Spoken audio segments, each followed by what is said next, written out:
Sur ces images satellites, un convoi russe s'étire sur 60 km. Des véhicules blindés, de l'artillerie, des camions de ravitaillement. Direction la capitale ukrainienne. Contrôler Kiev est l'objectif principal du Kremlin. Cette nuit, les troupes russes ont à nouveau bombardé la ville, obligeant la population à se cloîtrer sous terre. Interrogée par France 24, cette habitante témoigne. On avait les sirènes cette nuit. On passe le temps dans le couloir de notre appartement parce que c'est la place le plus sécurisée de notre appartement.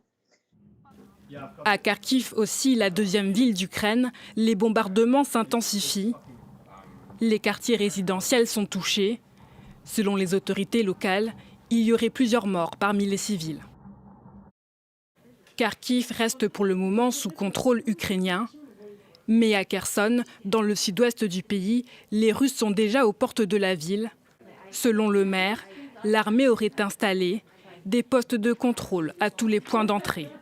Enfin, à Okhtyrka, dans le nord-est du pays, les autorités locales ont annoncé ce mardi la mort de plus de 70 soldats ukrainiens, victimes du bombardement de leur base militaire, qui remonte à dimanche.